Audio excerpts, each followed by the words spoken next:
এটা হচ্ছে পলাশীর সেই পামতর যেখানে 1757 সালে 23শে জুন বাংলা বিহার উড়িষ্যার নবাব ছিলেন সিরাজউদ্দৌলা।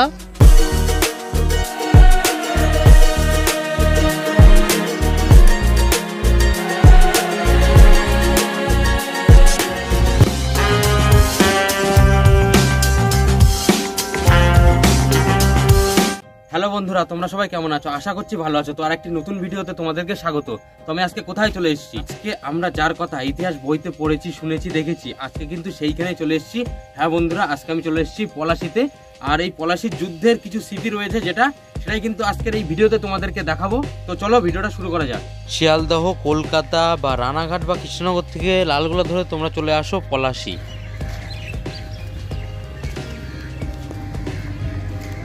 এছাড়া তোমরা যদি কেউ রোড দিয়ে আসো NH 34 ধরে চলে আসো পলাশী ফুলতলা মোড়ে।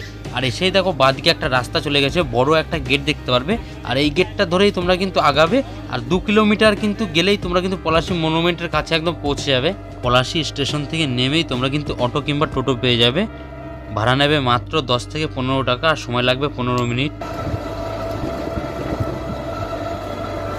আমরা দুজনা স্টেশন থেকে নেমে কিন্তু টোটো পেয়ে গেছি। আর টোটো মাত্র কিন্তু 10-20 টাকায় আমাদেরকে পৌঁছে দিল। প্রথমে কিন্তু 15 টাকা করে যাচ্ছিল, তারপরে আমরা একটু এগিয়ে আসলাম। আসার পরে কিন্তু আমাদের 10 টাকা করে নিয়ে একদম পলাশী মনুমেন্টের সামনে নামিয়ে দিল।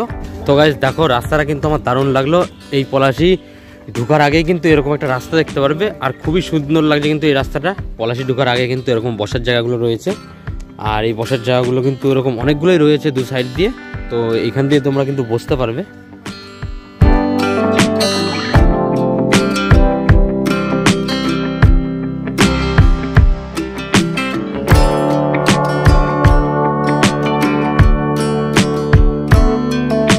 চলে আসার পরে কিন্তু তোমরা এই মনুমেন্ট, এই স্মৃতিগুলো কিন্তু রয়ে গেছে এখন, এইগুলো তোমরা একটু দেখো। এরপরে কিন্তু তোমাদেরকে দেখাবো যে জায়গাটা যুদ্ধ হয়েছিল, সেই জায়গাটা তোমাদের কিন্তু দেখাবো।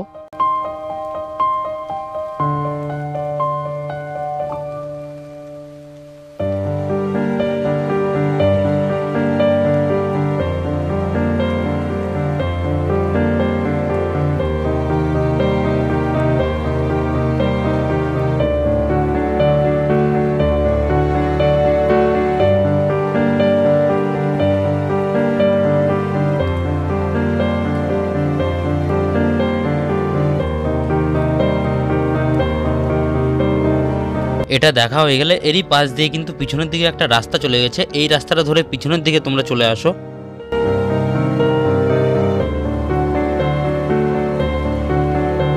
পলাশীর মনুমেন্টটা দেখা হয়ে গেলে এই বাঁধের উপর উঠবে, আর এই বাঁধ থেকে নিচের দিকে আসবে। নিচের দিকে এসে কিন্তু তোমরা দেখতে পারবে ওই যে ওইখানে পিলার রয়েছে। এবার অতদূর কিন্তু আমরা হাঁটতে হাঁটতে যাবো। তো চলো কাছে গিয়ে তোমাদেরকে দেখাচ্ছি। তো গাইস, এরকম মাটির রাস্তা দিয়ে কিন্তু হাঁটছি। আর এই মাটির রাস্তা কিন্তু অনেকদিন পরে এরকম একটা মাটির রাস্তা দেখলাম। আর ওইখানটাও যাব, ওখানে গিয়ে দেখবো এখন কি আছে ওই জায়গাটা, সেটাও কিন্তু তোমাদেরকে তুলে ধরার চেষ্টা করব।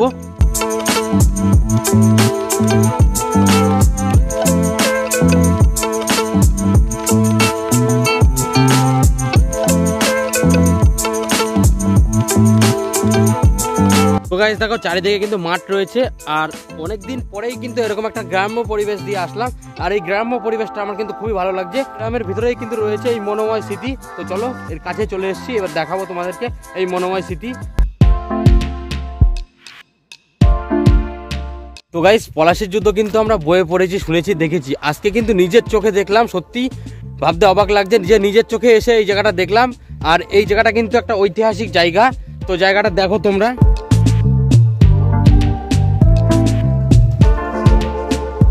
তিনখানা মিনার রয়েছে দেখতে পাচ্ছ গাইস। সব থেকে ওটা বড় মিনার, এটা ছোট মিনার, এটা ছোট মিনার।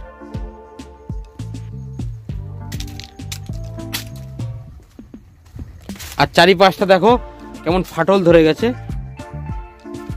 আর এই সাইডে নোংরা আবর্জনায় ভরে গেছে, আর চারিদিকে কিন্তু ঘাস হয়ে গেছে।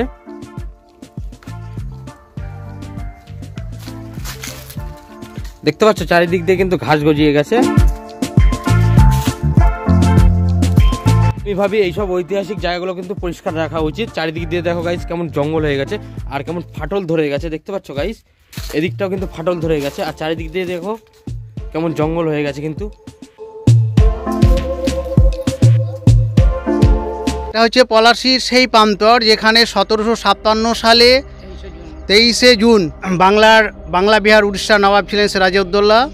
তার সাথে ইস্ট ইন্ডিয়া কোম্পানি বলবো, ইংরেজ বলবো না আমি, ইস্ট ইন্ডিয়া কোম্পানির যে ছিলেন ক্লাইভ লয়েড। হ্যাঁ, তা এই বাংলা বিহার উড়িষ্যার ক্ষমতা কার অধীনে থাকবে সেই নিয়ে মতবিরোধ হয়। সেখান থেকে যুদ্ধ অবধি গড়ায় এবং এই পলাশির প্রান্তরেই 1757 সালের 5ই জুন, তাই তো 5ই জুন যুদ্ধ হয় এবং ক্লাইভ লয়েডের সুচতুর কৌশলে, হ্যাঁ, এবং কি বলবো লর্ড ক্লাইভের এবং 1-to-1 ম্যান টু ম্যান যে যুদ্ধ হওয়ার কথা ঘোষণা করেছিলেন আমাদের বাংলা বিহার সিরাজউদ্দৌলার প্রধান সেনাপতি মির্জাফর।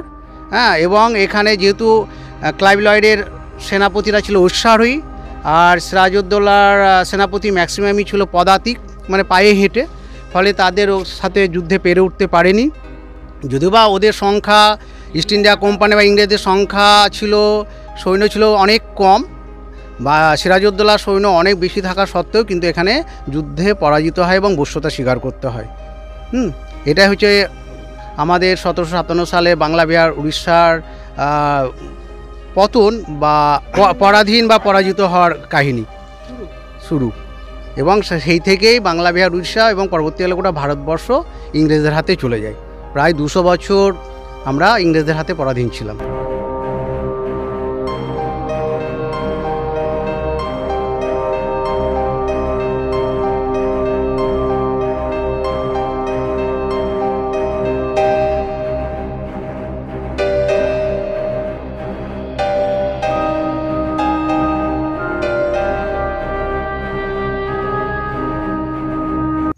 তখন ইস্ট ইন্ডিয়া কোম্পানিরই ছিল ক্লাইভ লয়েড। তার ছলচাতুরিতে মির্জাফরকে হাত করে, হ্যাঁ, মির্জাফরকে সেনাপতি করা হয়েছিল, প্রধান সেনাপতি সিরাজউদ্দৌলা।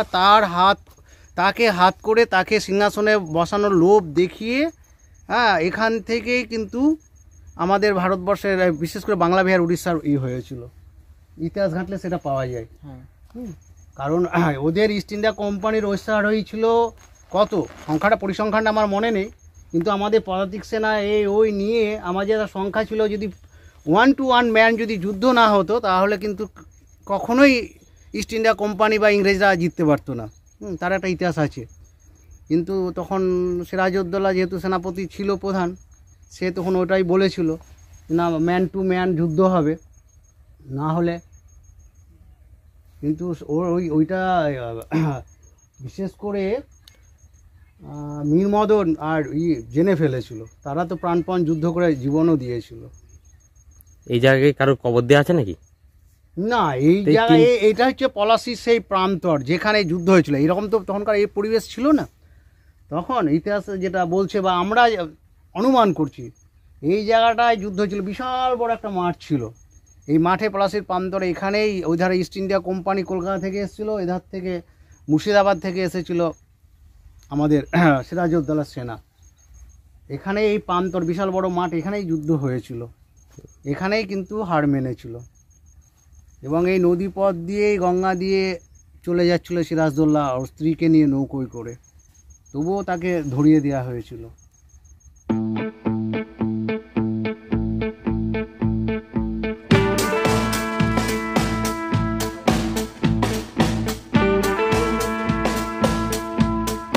বাঁধের উপর দিয়েও যাওয়া যায়, বাঁধের নিচ দিয়েও কিন্তু যাওয়া যায়, দুদিক দিয়ে কিন্তু যাওয়া যায়।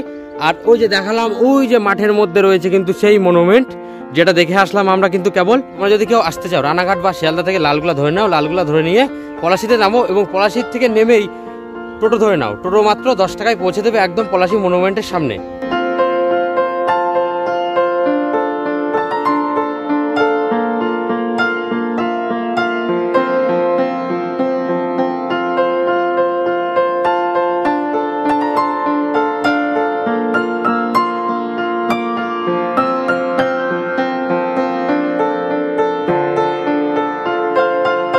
তো গাইস, আমার কিন্তু পলাশির যুদ্ধস্থল ঘোরা কমপ্লিট। আর এই ভিডিওটা কেমন লাগলো অবশ্যই আমাকে কমেন্ট করে জানাতে পারো। আবার দেখা হচ্ছে নতুন কোনো জায়গায় নতুন কোনো ব্লগ ভিডিও নিয়ে। তো চলো, টাটা।